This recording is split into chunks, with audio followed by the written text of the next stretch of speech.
राजा परीक्षित फिर अपने राज्य के पास आए, हस्तिनापुर के पास। क्या देखा? एकदा धनुरुद्यम्य विचरन् मृगयानं मृगानङ्गतः श्रुत्वा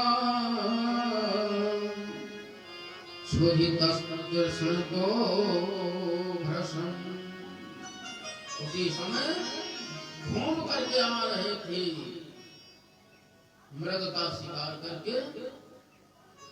मृग तो भाग गया। दोपहर का समय, कड़क धूप, प्यास लगी,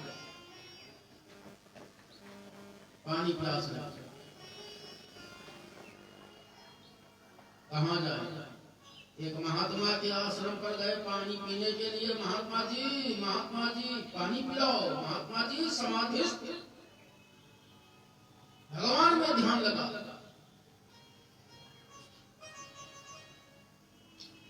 महात्मा ने पानी नहीं पिलाया तो राजा था, वो क्रोध में आ गया कि मैं पानी तो मांग रहा हूं, कुछ नहीं मांग रहा, ये पानी नहीं दे पा रहा। धनुष की नोक से मरा हुआ सर्प उठाया, महात्मा की गले में डाला। जैसे गले में डाला, राजा चला गया। उसका पुत्र आया, समीक ऋषि का पुत्र श्रृंगी ऋषि आया। देखा पिता के गले में मरा सर्प। तस्य पुत्रोदितस्तेजस्वी विहरन् बालकोर्भकैः राज्याघं प्रापितं तातं श्रुत्वा तत्रेदमब्रवीत्। वो ब्राह्मण बालक बड़ा तेजस्वी, उसने ध्यान लगा के देखा, मेरे पिता के गले में मरा सर्प किसने डाल दिया। जैसे उसने देखा, राजा परीक्षित, मेरे पिता के गले में मरा सर्प डाला, इतना बड़ा तो अपराधी है राजा, मेरा श्राप है। इतरंधित मर्यादम तक्षका सप्तमी हनि। आज के 7वें दिन उसको तक्षक नाग डसेगा। महाराज समीप किसी के नेत्र खुल गए। राजा पानी मांग रहा था, तब नेत्र नहीं खुले, लेकिन बेटा ने श्राप दिया, नेत्र खुल गए। बेटा इसको श्राप दिया। पिताजी मैंने राजा परीक्षित को श्राप दिया। अरे गलत किया तुमने, बहुत गलत किया। क्यों? धर्मपालो नरपति सहतु सम्राट बृहच्छवान् साक्षात् महान् भागवतो राजर्षि में दया। अरे वो राजा बड़ा धार्मिक है और तुमने उसको श्राप दे दिया। लेकिन धनुष से निकला हुआ बाण वापस तो आने को नहीं है। श्राप निकल गया तो निकल गया।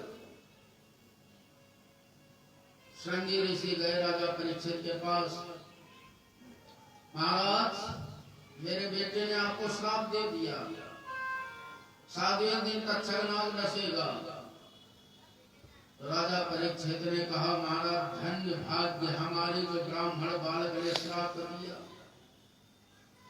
अब ये मेरा राज, सेना, धन, दौलत सबसे मेरा वैराग्य हो रहा।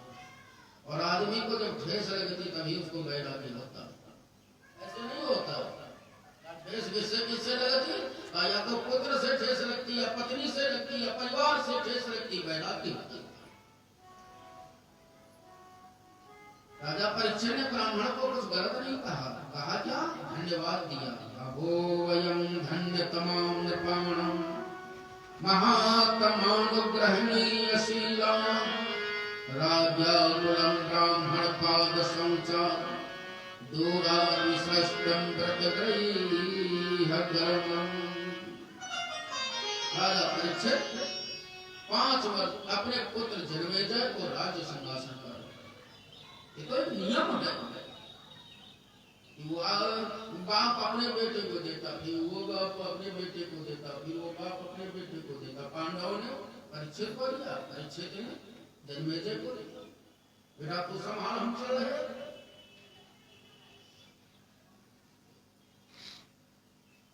राजा परीक्षित सब कुछ छोड़ दिया, जंगल गया। कभी कभी घर को त्यागना चाहिए।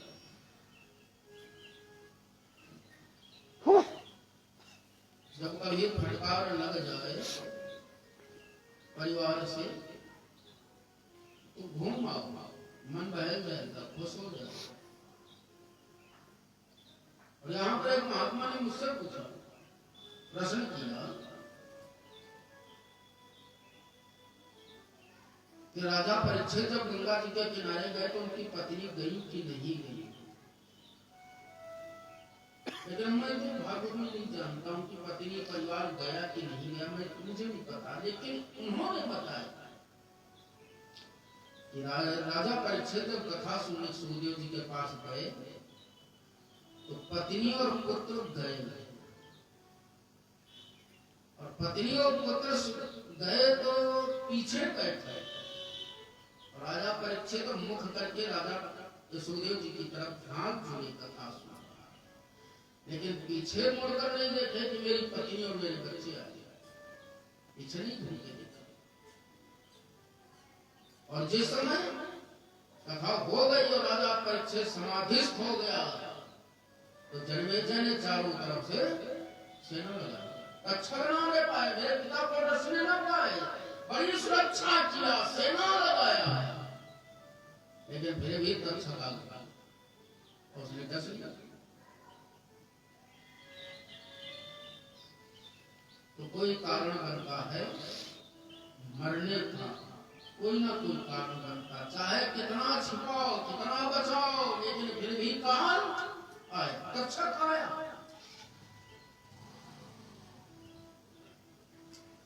तो सुखदेव जी महाराज कहते, राजन सूत जी महाराज कहते, शौनक जी उसी समय राजा परीक्षित गंगा के किनारे गए, क्या कहते हैं, अहोवत अद्य वयं ब्रह्मन् ससेव्या क्षत्रबान्धवः कृपयातिथिरूपेण भवद्भिस्तीर्थिकाकृताः। गंगा के किनारे गए, अपने जीवन को सराहते हुए, अपने भाग्य को सराहते हुए गए, और जैसे बैठे बड़े बड़े महात्मा साधु संत बैठे थे, देखा कि चक्रवर्ती सम्राट आया है तो बड़ा सम्मान किया, आसन पे पधराया।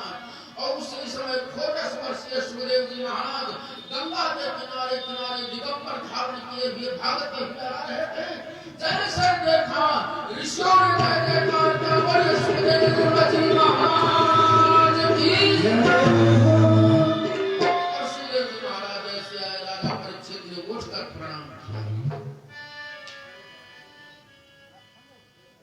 महाराज कृपया रूपेण भवद्भिस्तीर्थकाकृताः। आप जैसे संत जो होते हैं वो गृहस्थ व्यक्ति के घर में यदि अपने चरण भी रख देते तो घर भी तीर्थ के समान हो जाता है। क्यों? साधु संत तीर्थों में भ्रमण करते हैं, उनके चरण इतने पवित्र होते कि गृहस्थ व्यक्ति के आंगन में ये चरण रख देते तो धन्य हो जाता है, गृहस्थ व्यक्ति तीर्थ के समान उसका घर हो जाता है। महाराज आज मैं धन्य हो गया, मेरा जीवन धन्य हो गया आप जैसे संत के दर्शन पाकर। लेकिन महाराज मैंने सुना है कि जितनी देर गाय दुही जाती है उतनी देर आप ठहरते हो, तो मैं कुछ कहूं तो क्या कहूं। सुखदेव जी महाराज ने उसी समय कहा, राजन प्रश्न करो। राजा परीक्षित ने कहा, वरीयाने सुते प्रश्नः कृतो लोकहितं नृप आत्मवित सम्मतः पुंसां श्रोतव्याति सुयः परः। प्रश्न किया अपने लिए नहीं, संसार के हर प्राणी के लिए। वरीयाने सुते प्रश्नः कृतो लोकहितं नृप, संसार के हित के लिए प्रश्न किया। महाराज अब कीजिए सोई, महाराज अब कीजिए सोई, महाराज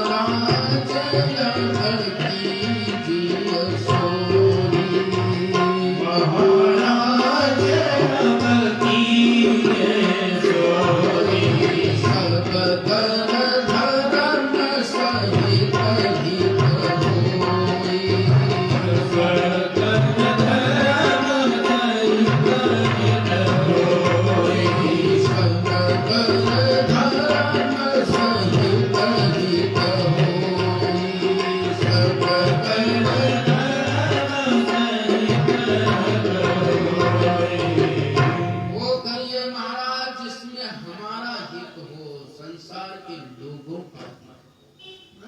कोई भी प्लीज मेरी बात को समझिएगा, कोई भी सत्कर्म करिए उसके लिए उद्देश्य ये रखिए मेरा कल्याण हो, सबका, परिवार के लोगों का हो, मोहल्ले वालों का हो, पड़ोसी का हो, सबका कल्याण। ये मत सोचिए कभी केवल मेरा हो, किसी का हित ना हो, भला ना।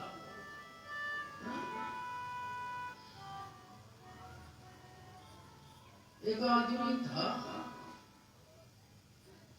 बड़ा ईर्ष्यालु, बहुत बड़ा ईर्ष्यालु। एक महात्मा के आश्रम में गया, तो महात्मा को देखा इतना बड़ा शंख लिए पूजा कर रहा, शंख। तो आदमी ने पूछा, महात्मा जी ये शंख की पूजा क्यों करते हो? इसलिए करता हूँ शंख की पूजा कि ये शंख में ये खासियत है कि मैं जो मांगूंगा वो मिलेगा, लेकिन पड़ोसी को 2 गुना मिलेगा। ये तो उसने कहा कि हमको दे दो थोड़ा, हम भी मांग रहे इससे। वो शंख ले आया, वो अपने घर में पत्नी से कहा गोबर लाओ, चौक लगाया, धूप बत्ती अगरबत्ती सब कुछ ला करके और शंख भगवान की पूजा किया। और बाद में शंख से कहता है, ये शंख भगवान हमारा 2 मंजिल का मकान बन जाए। उसका 2 मंजिल का बना तो गांव वालों के 4-4 मंजिल के बन गए। उसने देखा वो गांव वालों के 4-4 मंजिल के। चलो कोई बात नहीं, हे शंख से पूछा, हे शंख भगवान हमारे दरवाजे पर 2 दूध देती हुई भैंसें आ जाए, तो उसके दरवाजे पर 2 ही भैंसें आई, गांव वालों के यहाँ 4-4 आ। फिर उसने कहा, ये शंख भगवान हमारे दरवाजे पर एक बढ़िया सुंदर लग्जरी गाड़ी आ जाए, तो उसके 1 ही आई, गांव वालों के 2-2 आ गए। अब उसको बड़ी ईर्ष्या ज्यादा बढ़ी। उसने कहा, ये शंख भगवान हमारे दरवाजे पर 1 कुआं हो जाए, तो उसके दरवाजे पर 1 कुआं, सबके दरवाजे 2-2 कुआं। तो बड़ा खुश हुआ, अब ठीक रहा, हमारे दरवाजे 1 ही कुआं, इनके सबके 2-2 हो गए। फिर उसने कहा, ये शंख भगवान मेरी 1 आंख फूट जाए, तो उसकी 1 ही फूटी, गांव वालों की 2 गई। ये ईर्ष्या बहुत बड़ी होती है। और ये हुई, ये समझ लो कि वो आयोजन कभी कल्याणदायक नहीं है। जब करो तब सात्विकता से करो। हमारे गुरुदेव भगवान स्वामी नारदानी महाराज, वो कोई भी यज्ञ करते थे तो कहते थे सात्विक विष्णु महायज्ञ, सात्विक आयोजन। माने कोई कमी भी आ जाए तो उसको क्षम्य, वो भी क्षम्य। अपराध सहस्राणि क्रियन्ते हरिनिशो मया दासो परमेश्वर। भगवान से प्रार्थना करने की क्षमता तो बनी रहे। ईश्वर सर्वभूतेषु, हर इंसान के हृदय में ईश्वर है, ईश्वर का अंश है। कभी किसी का बुरा न चिंतो, कभी सोचो नहीं किसी की। वरीयाणेषु ते प्रश्नः कृतो लोकहितं नृप आत्मवितसम्मतः पुंसां श्रोतव्यादिषु यः करः।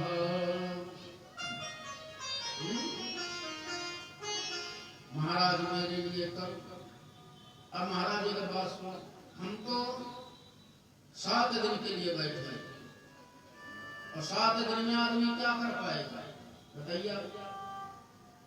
किसी को मरने को बता दिया जा, भैया 7वें दिन तू मर जाएगा, जल्दी प्रयत्न कर अपने लिए, तो क्या करेगा 7 दिन में? कुछ कर पाएगा? लेकिन सुखदेव जी महाराज कहते, राजन इदं भागवतम नाम पुराणम ब्रह्म संहितम। ये भागवत है, भगवान नारायण की कथा है, नारायण से कही हुई कथा। इसको तुम सुनो। अब कैसे सुने?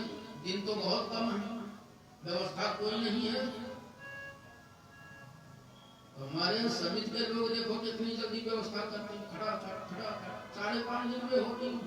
लोग तो वर्षों तैयारी करते तो भी नहीं कहीं हो पाती, यहाँ 4 दिन में सारी व्यवस्था। ऐसे होनी चाहिए। और क्या करें, 7 दिन के लिए भैया तुमको बहुत समय मिला है। हाँ, एक घड़ी आधी में पुनियाद। क्या है? एक घड़ी आधी में पुनियाद, तुलसी संगति साधु की धन ही कोटि अपराध। राजन तुमको 7 दिन का अवसर मिला है, यहाँ तो एक घड़ी में जीव का मोक्ष होता है। कैसे? सूर्य वंश में एक राजा खटवांग थे, देवासुर संग्राम में युद्ध कर रहे थे। और जब देवासुर संग्राम समाप्त हुआ तो उसी समय देवराज इंद्र से पूछा, महाराज हमारी मृत्यु का समय कितना है? 1 घड़ी। अरे अब क्या करें? तो देवराज इंद्र ने कहा, अभी तुम्हारा बहुत कुछ समय है, क्या करें? जाइए अयोध्या में वशिष्ठ जी महाराज से बैठ करके सत्संग कर लो, तुम्हारा मोक्ष हो जाएगा। तो उन्होंने 1 घड़ी सत्संग किया, मृत्यु आ गई, उनका मोक्ष हो गया। अब तुमको तो 7 दिन मिले, इसलिए तुम सावधान होकर के बैठो राजा। कैसे बैठे? कथा देखिए, जितासनो जितस्वासो, अपने आसन को जीतो, मेरुदंड सीधा करके बैठो। जितासनो जितस्वासो, अपने श्वास को जीतो।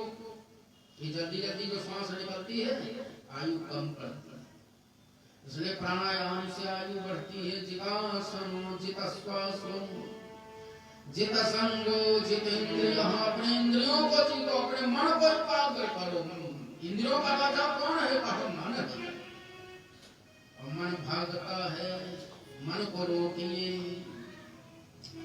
और मन जब संभल जाएगा तो इंद्रियां संभल जाएंगी। इसलिए स्थिरो भगवते रूपे, स्थूले भगवते रूपे, मनः संधारये धियः। केवल भगवान में मन लगाओ, केवल कथा सुनो, उतनी देर केवल भगवान में मन लगाओ। और क्या करना चाहिए? राजन, ये संसार जानते क्या है? यत्रेदं दृश्यते विश्वं भूतं भव्यं भवच्च सत्, अंडकोशे शरीरेऽस्मिन् सप्ता वर्ण संयुतः। ये संसार एक अंडाकार है। अंडा दिखाई दे रही, जैसे अंडा का आकार होता है ऐसे ही संसार का आकार है। और इसी में सारा संसार का जीवन रहता है।